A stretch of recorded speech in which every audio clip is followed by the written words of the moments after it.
Alan Stratton from As Wood Turns. Last week when I made this wizard wand, I did not know that it would be such a busy week in wands. In fact, Carl Jacobson made one also and mentioned that he was making them for a Boy Scout project for a children's hospital in Salt Lake City. So, during the Oregon Steam Up that I went to this weekend, I made several more that I will send off to the children's hospital also. But there were some who insinuated that my wand inventory was not sufficient because I did not have an eccentric wand initially.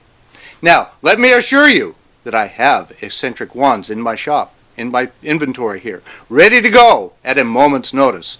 And in a younger day, I would have just thrown a curse your way, such as would splinter 'em or would fly away. But Dumbledore has gotten to me, and now I am more calm and collected. So I will not throw a curse to you right now. I will show you how to turn an eccentric blade for a wand today, and then you tell me what curses you would have used in my place in a former day. I'm starting with a cylinder of red oak. I've marked it with approximate divisions for the point, each turning axis, and a handle transition. I'll leave the point portion square to preserve as much wood as possible. Otherwise, I fear the wood may split if too near the edge. I've also pre-drilled a hole for the tailstock at each axis point. Again, so the wood will not split when I change the axis, each of the 4 axis holes is about 1/4 inch off center. I've shifted the wood to the first eccentric axis. With a gouge, I'll carefully cut away the ghost image until I see solid wood. Even then, it's not quite round.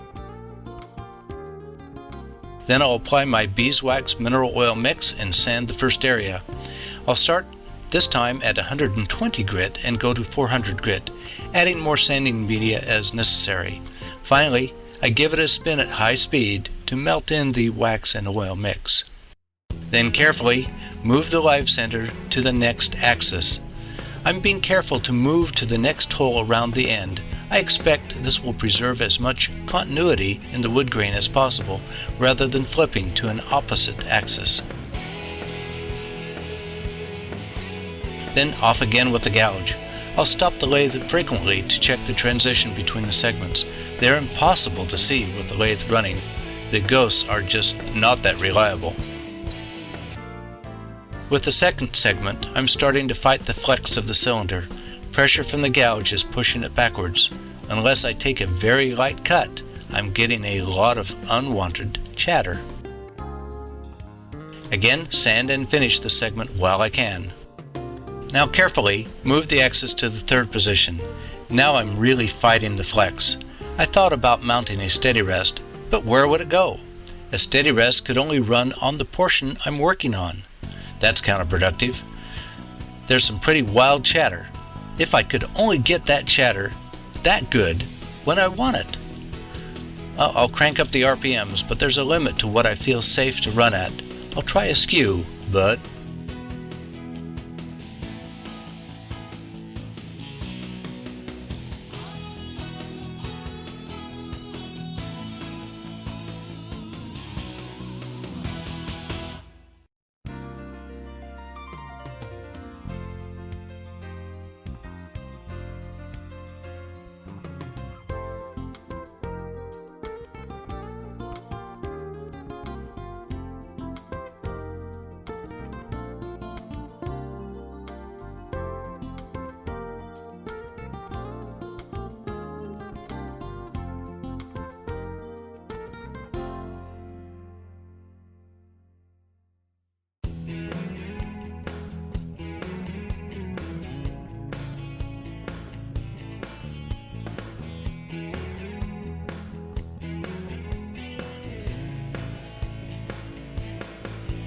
again, sand and finish the segment while I can. This segment took more sanding than the previous ones. Now for the fourth axis. I'm now getting closer to the headstock. The wood is stabilizing a bit, a little less deflection and less chatter, despite the thinness of this blade.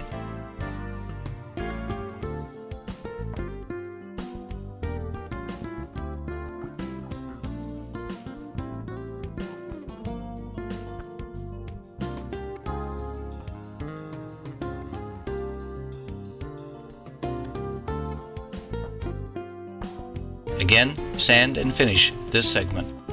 Now for the transition to the handle. I'll taper it down, then form somewhat of a bead just above the tenon for the handle.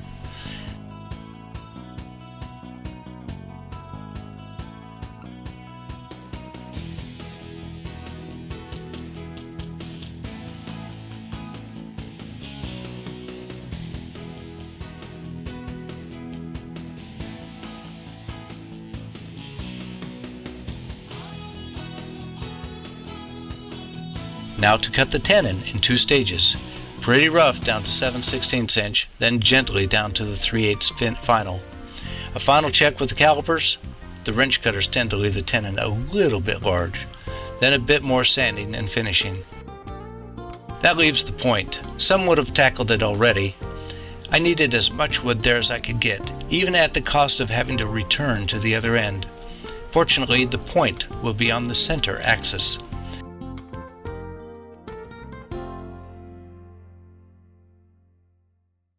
I'll do the near final sanding and finishing while it is still attached.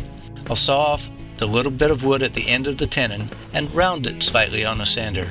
Then gently mount the blade again in the long jaws of a scroll chuck. It barely fits.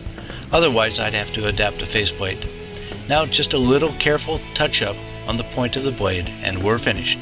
Now if anyone doubts the extent of my wand inventory, they'll get a doozy of a curse. Perhaps would shatter 'em or gouge slip 'em. In the Harry Potter tradition, please share your favorite wood-turning curses. Have fun and be safe. Always wear a full face shield. Maybe that's another curse. Face shield fog totalis. This is Alan Stratton from aswoodturns.com. We'll see you shortly on the next video.